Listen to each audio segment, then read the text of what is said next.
Aray. So, gagamitin natin yung gamit ng 3D.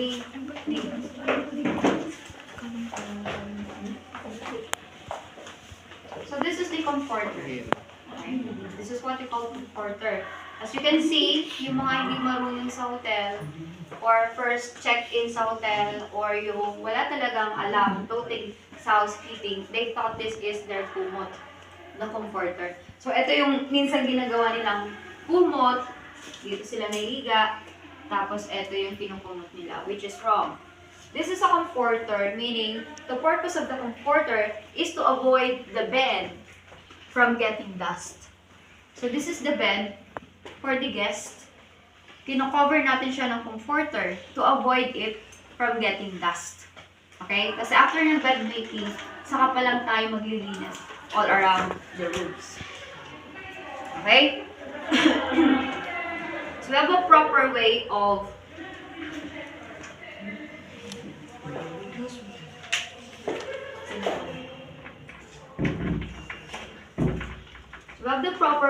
na kung paano natin siya ilalagay sa cabinet. So once the room is ready for the guest, kailangan i-prepare na natin yung kwarto. Pag nag-prepare tayo ng kwarto, ibig sabihin po, naka-makeup room na yan. Ibig sabihin, malinis na yan. Kaso yung bed, may comforter pa. So, enable for us to prepare the bed for the guest na mag-a-arrive, kailangan ilalagay na natin to or aalisin na natin si comforter, tapos ilalagay sa cabinet. This is the proper way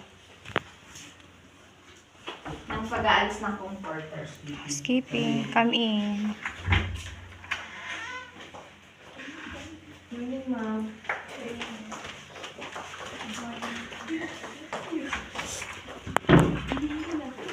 Kasi kaya mahirap yung comforter na to.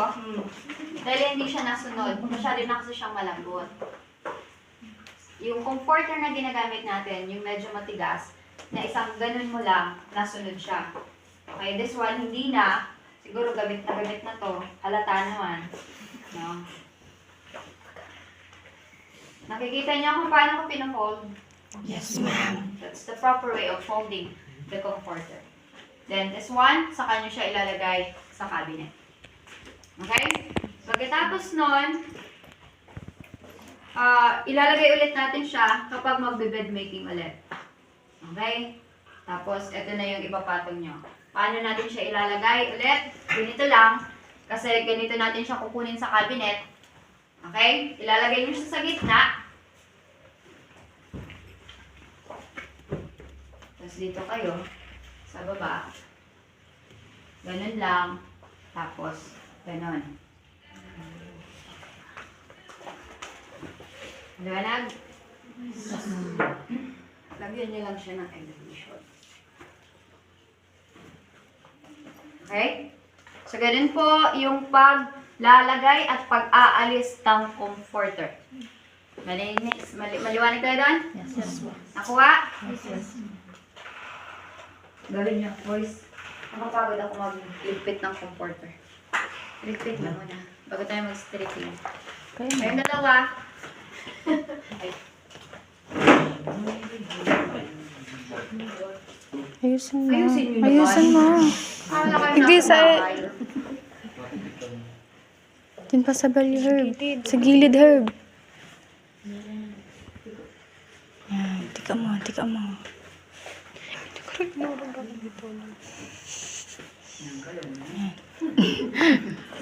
Sige, sige. Yan.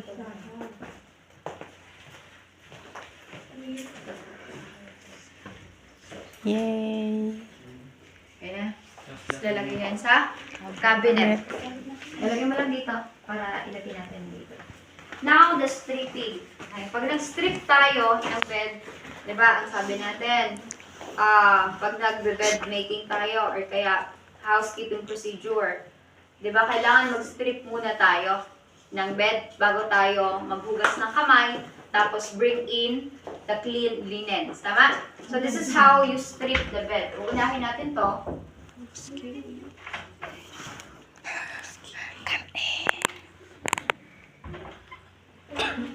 sa inyo, patapos na kami.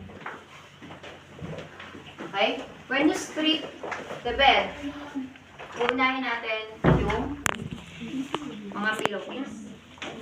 Okay? Then this one, kaya nga siya soiled. When you say soiled, dudumi na siya. So, pwede nyo siyang ilagay sa floor. Para malaman that those are soiled linens. Okay?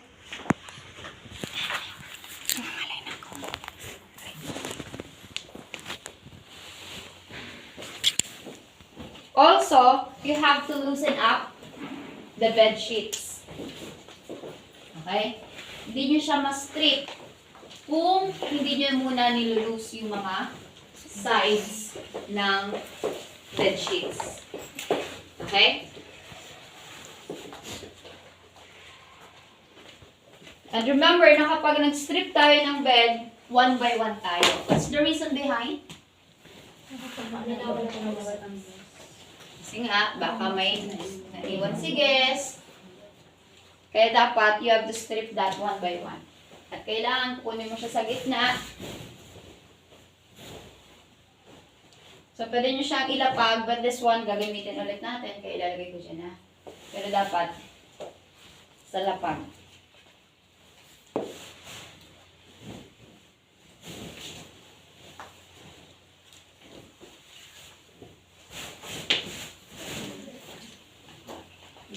So, this is the mattress. Kailangan po may bed pad yan. Pero walang bed pad. Yung bed pad po, makapal siya. Tapos garterized dito sa edge. Okay? The bed pad is used naman to avoid the mattress from getting stained or wet. Okay? Medyo makapal yun. Parang manipis na kutsyon. Tapos nilalagay natin dito sa mattress. Okay? Kasi si mattress, ang hirap niyan kapag nilalabhan. Okay? Kapag na-stain, kaya nabasa ng wiwi, ng mga bata or whatsoever, kaya po nilalagyan muna natin yan ng bed pad. Si bed pad po yung pwede nating labhan. Kasi mas manipis siya. Okay? Pero hindi naman siya tumatagos papunta kay mattress. Maliwanag? So, dahil wala tayong bed pad, we have to proceed with the first sheet. So, this is the traditional. This is what we call the triple sheeting. Kasi nga, 3 sheets po yung gagamitin natin. Okay? So, this is the first sheet or tinatawag natin siyang bottom sheet. When I say bottom, nasa baba. Siya yung mauuna. Okay?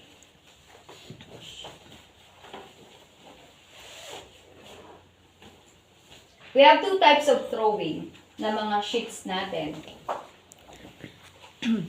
Kung paano yung tama ng paghahagis ng bed sheets.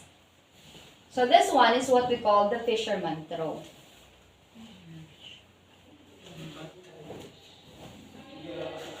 Of course, you know already why it is called fisherman throw. Tama?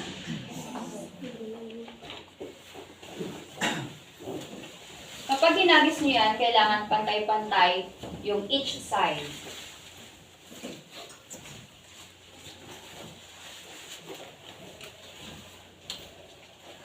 So, this is my dilemma sa mga bedsheets nyo. Ang papangit.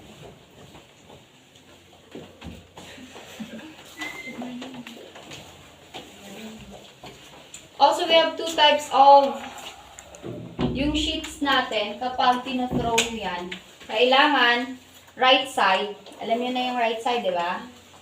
Yung right side, kailangan yung malinis, yung makikita. Kapag wrong side, yung may tahi, yung makikita. The first sheet or the bottom sheet, kailangan po right side yan.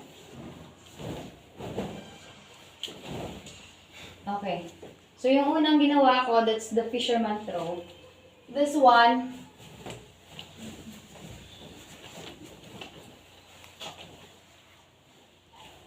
is what you call the butterfly toss.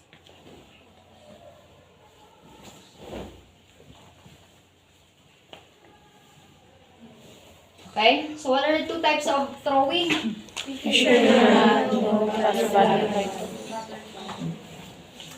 So pag nag-bed making kayo, Dalawa lang ang makikita kong drawing.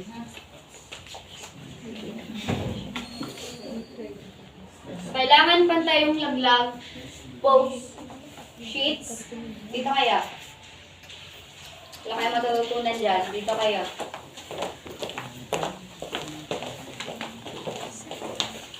Awag lang dito sa side. Mahirapan ako mag-monitor. Move na lang a little.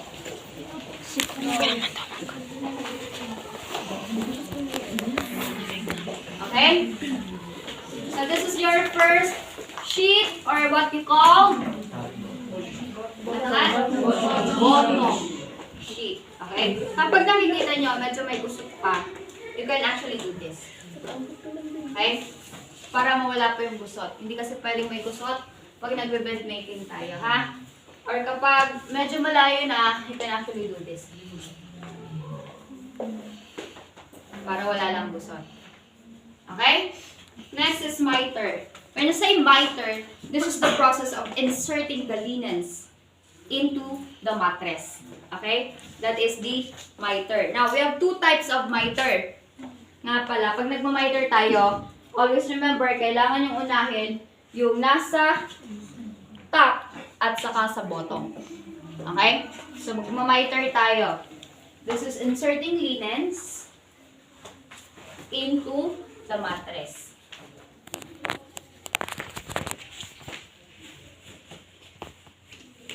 So, we have two types of miter.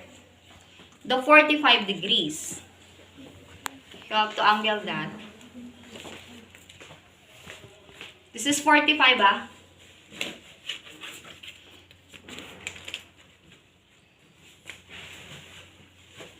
That is 45. 45 degrees, commonly na ginagamit para po hindi agad siya maalis sa pagkakamiter. Once na si guest, natulog na sa mattress. Pero yung easiest way na ginagawa is 90. Say 90 degree, that's a right angle. Ito lang yan. Okay? Kasi nga, right angle. Then insert. Maliwanag? Two types of miter. Okay. Commonly, ginagamit nila is 90. Kasi nga, we have time limit pag nagbe-bed making. Okay? Pero kapag standard, kailangan 45. Always remember, kapag ginawa nyo sa isang side, 90 or 45, kailangan lahat ng side, ganun din yung gagawin nyo. Hindi pwedeng 90, 40, 5, or 45, 90. Maliwanag tayo doon? At ba akong nag-dress mo? Ano ginawa ko doon? 90.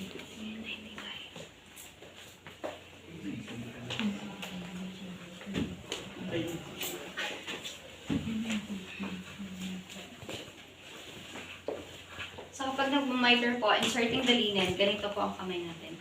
Hindi pwedeng ganito. So ganito kasi, once na in-insert mo yan, pag hatak mo, masasama pa rin yung linen. So ganito po ang proper way ng pag-miter.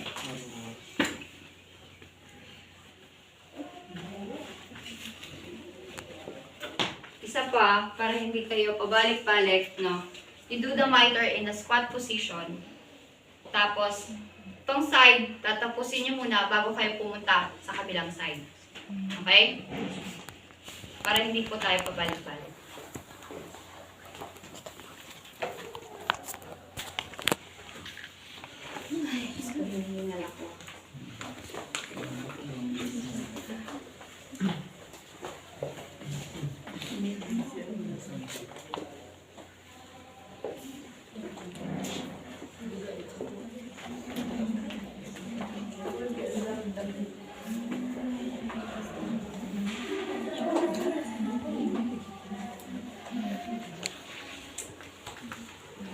So this is your first sheet.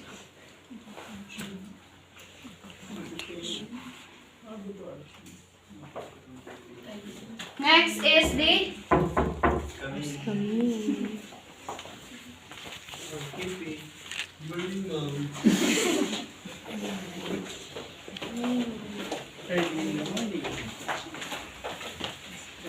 sheet na tayo. Second sheet naman is also called the wrong side sheet. You have to throw this one in the wrong side.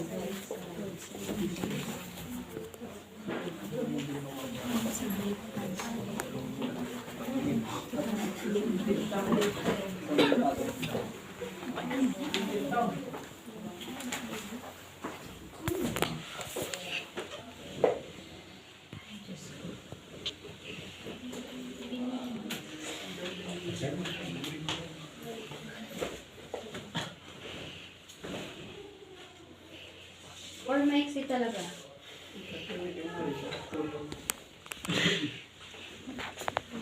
Maiksi, no? So this is the second sheet.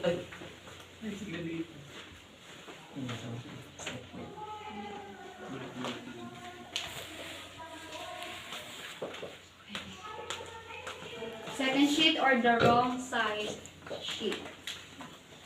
Si second sheet po, hanggang edge lamang siya ng bed. This one. Pero doon, nakalaylay yan. Ha? Edge.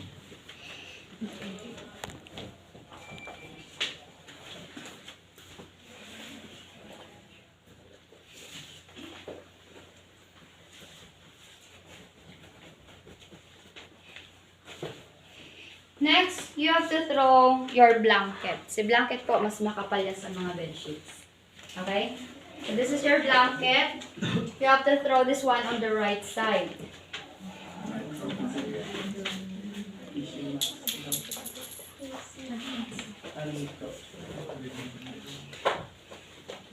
Si blanket naman, kailangan 5 inches away from the edge of the bed. Asan pa rin yung gray? Gray.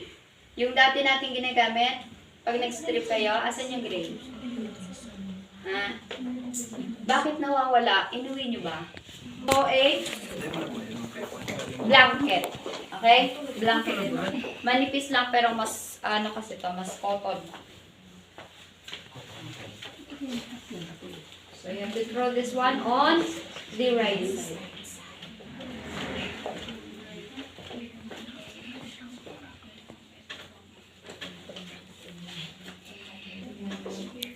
Kayo naman ang gagamit nito, palabhan ako, ha?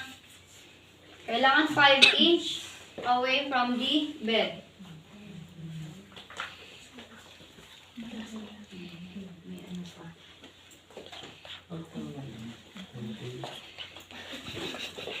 Ay, kayo na magalis niya na. 5 inch. Yung kamay ko, 5 inch na yan. Pag 5 inch yan.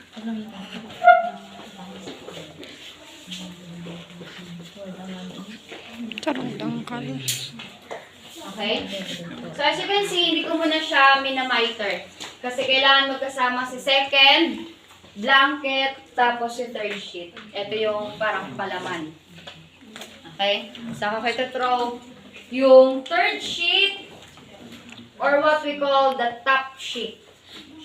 Bakit top? Kasi nasa top siya. Top sheet card.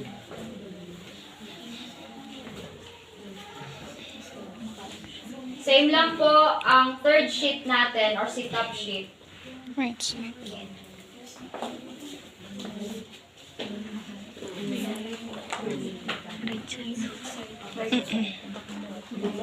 Right side, saka 5 inch po yan away from the edge.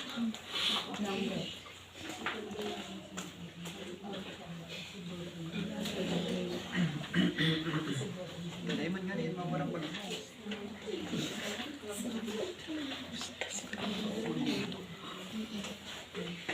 Okay, so once you already have your second sheet or the wrong side sheet, the blanket, and your top sheet or the third sheet, you can now make your bed belt.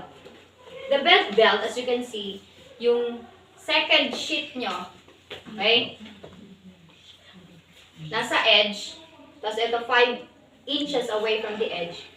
Ganun lamang po, para alam niyo yung sukat. So this is the bed belt. Okay? After nyan, isa pa. Nagbigay tulungan na. Ako yung nahihirapan na. Nag-dress pa ako. Like that. See? So this is now your bed belt. Okay? Kanina, sabi ko kanina, bakit siya wrong side, the second sheet? It is because this one, ito po yung magta-touch sa skin ni guest. Ito po yung right side. Nakukuha? Kaya siya rino ng wrong side. Kasi kailangan si right side yung magta-touch sa skin ni guest. Maliwanag tayo doon? Ito po yung kinukumot. Ha? Ito yung kinukumot sa hotel. Hindi yung comforter.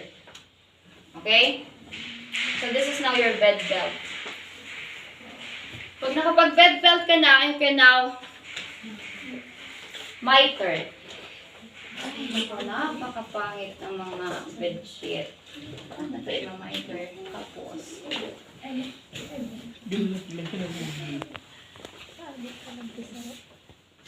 Kaya diba sabi ko sa inyo yung bedsheet niya dapat queen size. Okay, dito nakakasas.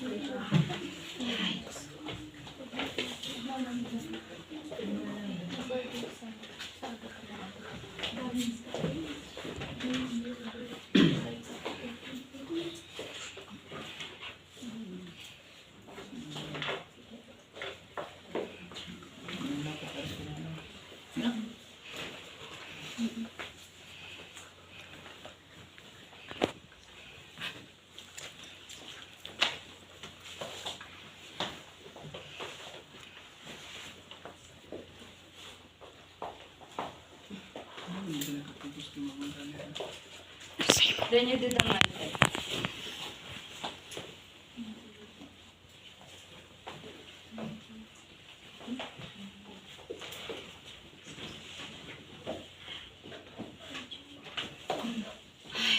Hindi ba tapusin na? Ako'y hinihingal na.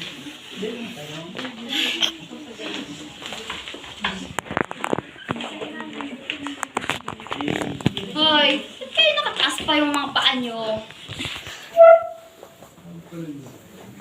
Yes, Lloyd. Dito the squat position ha, pag nagmamiter kayo, ha? Bibigyan ko yung Kaya nga, next time mag-housekeeping kayo ha. Housekeeping. Kasi I think, ano na yun ng guard, kapag first period daw, yung housekeeping, pwede kayong mag-uniform na ng pang-housekeeping. Okay? So, yun naman yung sabi sa OSAS. Ganun na. Tapos kapag may gusot-gusot, you do this. Hindi ganito ha. Hindi po ganito. Why? Madumi yung kamay. Okay? Pag ganito po, hindi po madumi yung kamay, tapos madali niyo siyang maalis yung mga gusot. Maliwanag? So once, okay na tayo sa miter, pillows na tayo. Diba? Malinis na mga pillows. Napakalinis na mga pillows. Alam mo na ba kung paano gagawin? Arabin mo sa pag nagpipillows tayo, you do this one. This is what you call the envelope style.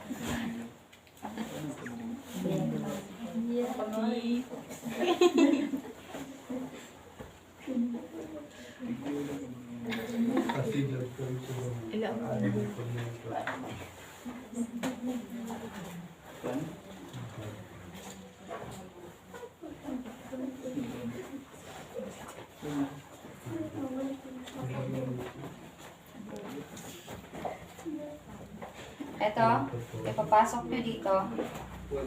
Tapos, ganun.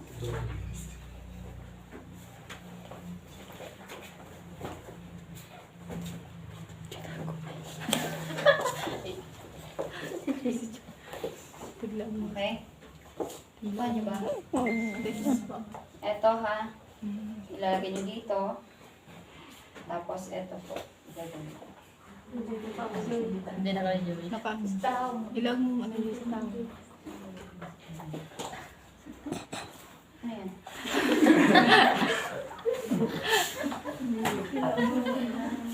Tapos igaganon nyo siya. Tapos the other side. Para po medyo mag-bulk siya. Okay, bulky siya. Tapos eto po, no, yung open, ilalagay nyo po yan sa gitna para hindi makita niya.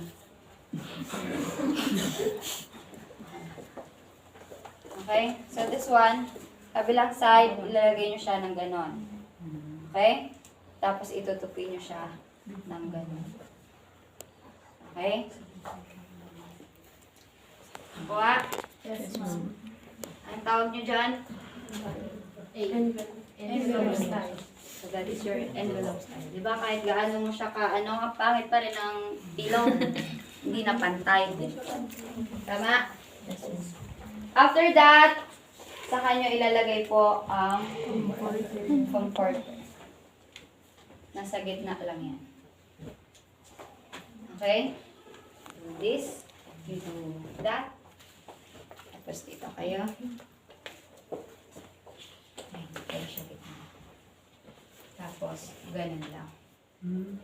Ganun lang. Kasi nga, dapat yung comforter medyo matigas pa. Ito kasi masyado na siyang gamit. Gamit na gamit. Tingnan niyo. Patulong ko doon. Then after, elevate mo lang.